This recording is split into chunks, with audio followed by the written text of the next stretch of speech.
আসসালামু আলাইকুম everyone, welcome back to my channel রায়ানের রান্নাঘরে। প্রতিদিনের মতো আজকেও আমি আপনাদের সামনে হাজির হয়ে গেলাম আরেকটি নতুন রেসিপি নিয়ে। আজকের রেসিপিটি হচ্ছে চিংড়ি মাছ আর নারকেল দিয়ে কচু ভুনার খুবই মজার একটি রেসিপি। আজকে আমার শ্বশুর বাজার থেকে বড় একটা কচু সাথে নিয়ে এসেছে চিংড়ি মাছ। গাছ থেকে আমাকে নারকেল পেড়ে দিয়ে আমাকে বলছে যে তাকে নাকি এই চিংড়ি মাছ আর নারকেলের দুধ দিয়ে কচু ভুনা করে দিতে হবে। যথা আগে যাহা পান আপনি যাহা বলিবেন তাই হবে, যতই হোক শ্বশুর বলে কথা আবদার করেছে তাকে তো দিতেই হবে। তো কথা না বলে আমরা রেসিপি শুরু করি। প্রথমে আমি কচুটাকে সুন্দর করে ছুলে গোল গোল করে সাইজ করে কেটে নিয়েছি আর চিংড়ি মাছগুলোকে বেছে নিয়েছি। আর চিংড়ি মাছগুলো কিন্তু একদম নদী টাটকা ফ্রেশ চিংড়ি মাছ। এদিকে আমি নারকেলটাকে ভেঙে সুন্দর করে কুড়িয়ে নিয়েছি। এবার আমি ব্লেন্ডারে ব্লেন্ড করে নিব। আপনারা চাইলে পাটায় বেটে নিতে পারেন, আমার আবার সময়টা একটু কম, এই জন্য আমি ব্লেন্ডারে ব্লেন্ড করেছি। আর ব্লেন্ডারে দেখেন একদম সুন্দরভাবে কিন্তু পাটায় বাটার মতো কিন্তু ব্লেন্ডার হয়ে গেছে। এবার আমি কচুটাকে সুন্দর করে সিদ্ধ করে নেব। তার জন্য আমি কড়াইতে দিয়ে দিয়েছি পানি, লবণ আর হলুদ দিয়ে কচুটা দিয়ে সুন্দর করে ঢেকে আমি কচুটাকে সিদ্ধ করে নেব। তো ফিরে আসলাম কিছুক্ষণ পর, দেখেন কচুটা কিন্তু সুন্দরভাবে সিদ্ধ হয়ে গেছে। এবার আমি কচুগুলোকে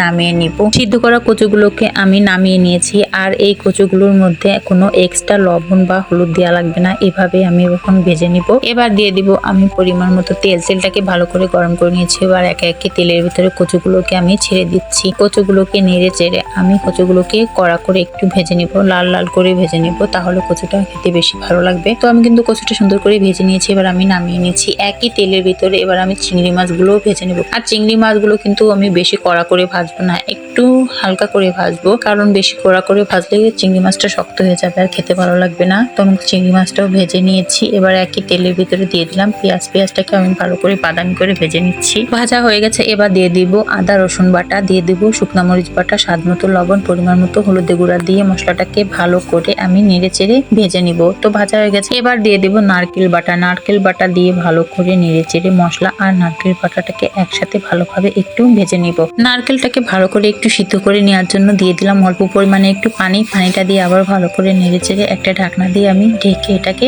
কষিয়ে নেব। ফিরে আসলাম কিছুক্ষণ পর, দেখেন এটা কিন্তু সুন্দরভাবে কষানো হয়ে গেছে। আর দেখেন তেলটাও উপরে উঠে এসেছে। এবার ভালো করে নেড়ে চেড়ে ভেজে রাখা চিংড়ি মাছ আর কচুগুলোকে আমি এর ভিতরে দিয়ে দিলাম। দিয়ে ভালো করে আমি নেড়ে চেড়ে মশলাটাকে মিশিয়ে নিচ্ছি। তো এই মশলাটা আপনি যত ভাজা ভাজা করবেন তাহলে কিন্তু এই মশলাটা খেতে বেশি ভালো লাগবে। তো এবার আমি দিয়ে দিলাম অল্প পরিমাণে একটু পানি, দিয়ে ভালো করে নেড়ে চেড়ে এবার আমি এর উপরে দিয়ে দেবো ম্যাজিক মশলা। আর এই মশলাটা কিন্তু আমি নিজেই বাড়িতে বানিয়েছি। ম্যাজিক মশলাটা দিয়ে ভালো করে আমি নেড়ে চেড়ে মিশিয়ে নিলাম। এবার একটা ঢাকনা দিয়ে ঢেকে আমি এটাকে সুন্দর করে রান্না করে নেব। তো ঢাকনা দিয়ে ঢেকে দিলাম। ফিরে আসলাম কিছুক্ষণ পর, দেখেন মাশাআল্লাহ কালারটা জাস্ট ওয়াও, আর এত সুন্দর একটি ফ্লেভার বেরিয়েছে কি বলবো আপনাদেরকে। আর একটা রেসিপি এতটা মজার এতটা টেস্টি হয় কিভাবে জানি না। তো গরম ভাতের সাথে খেতে এক কথায় অসাধারণ দুর্দান্ত একটি রেসিপি। আমার শ্বশুর তো এই রেসিপিটা পেয়ে মহা খুশি। আজকে এই রেসিপিটি দিয়ে বিদায় নিচ্ছি। আল্লাহ হাফেজ।